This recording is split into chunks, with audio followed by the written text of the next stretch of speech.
Omar was 11 years old when the first golden tear fell. It happened on a quiet afternoon.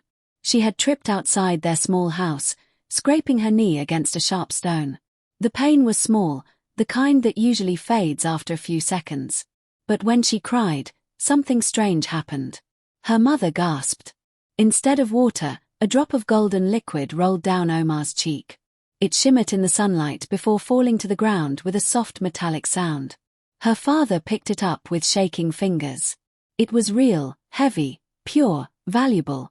At first, there was silence in the house. Confusion, fear, questions whispered in the dark.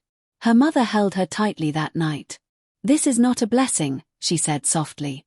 "It is something the world will try to steal." But her father saw it differently. Within weeks, the secret escaped their home.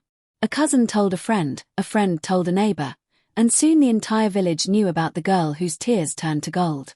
Everything changed. Children who once played with her began to mock her. "You are strange. Why don't you cry for us? Are you even human?" They pushed her doing games, hid her slippers, broke her toys. They watched her face carefully, waiting. The moment her eyes filled with tears, they leaned closer. The gold would fall. Adults were worse. Some pretended kindness. "Oh, poor child," they would say, then whisper cruel things about her mother, about her appearance, about how unwanted she was. They didn't care about her feelings. They cared about what dropped from her face. Golden tears hit the ground and grown men scrambled like beggars fighting over the gold. Her father began collecting them quietly at first. A small bowl hidden in his room. Then a jar, then a locked wooden box beneath his bed. Omar noticed a change. When she cried, people smiled. When she stayed silent, they grew impatient. She began to hold her tears in. Her chest would ache from the effort. Her small fingers would dig into her palms to stop the sobs.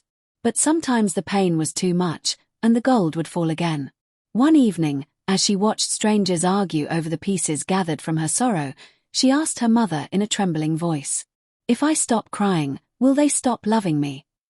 Her mother had no answer. Outside, her father counted gold beneath a lantern's glow, while the village patiently waited for the next tear. By the time Omar turned 15, her father stopped pretending. He no longer called her his daughter in public. He called her a blessing, a miracle, a rare opportunity. Then one day, he locked her bedroom door from the outside. From that moment, no one saw Omar unless he allowed it. Her windows were covered. Her meals were passed through a small opening. And every morning he entered her room carrying a small metal bowl. "Cry," he would say calmly as if asking for water. At first she refused. She would stare at the wall, silent, empty. But he knew exactly what to say. He reminded her how useless she would be without him. How the world would haunt her down. How her mother was weak. How she owed him everything. Sometimes he shouted, sometimes he whispered cruel truths, sometimes he brought strangers into the room to insult her until her chest felt tight and her vision blurred. And when the tears finally fell, bright and heavy like molten sunlight, he would kneel quickly to collect them. He never looked at her face, only at the gold. Her mother begged him to "Opportunity comes but once, woman, and I will not be poor when it passes." Word spread far beyond their village. Travelers arrived from distant towns. Merchants came with guards. Gold buyers waited outside their gate with sealed pouches of cash. He sold Omar's tears in a market as if they were harvested crops. Pure, untouched, rare. Money flooded in. He built a larger house, bought land, donated to village projects. Soon elders honored him. Drummers sang his name. He was given a chieftaincy title. Praised as a man favored by destiny. They never asked about the girl inside the locked room. Inside, Omar grew quieter. Her tears came more slowly now, not because the pain was less, but because something inside her was hardening. She stopped arguing, stopped begging, stopped hoping. She would sit by the window at night, staring at the thin line of moonlight slipping through the cracks. Her mother would visit secretly when her father was away, holding her, whispering apologies she did not deserve to see. But the door always locked again, and outside, her father counted his earnings with a satisfied smile. It looked like nothing was ever going to change.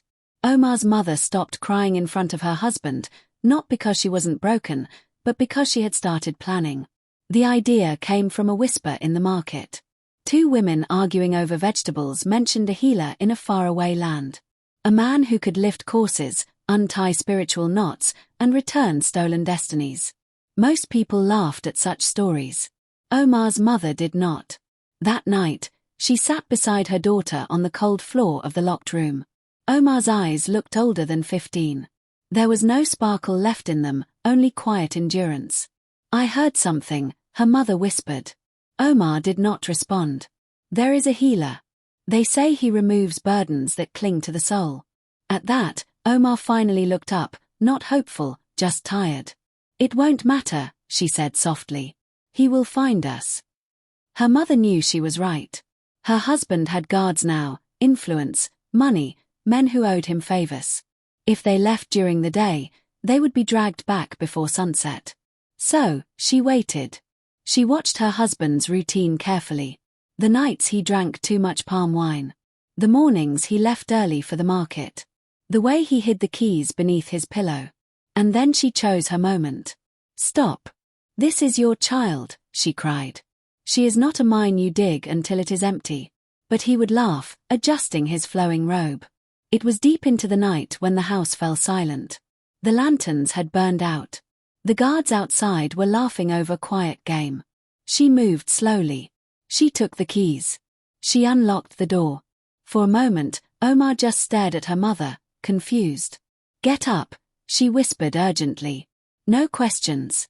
They packed nothing but a small bag, a change of clothes, dried food, and the little money her mother had secretly saved over the years.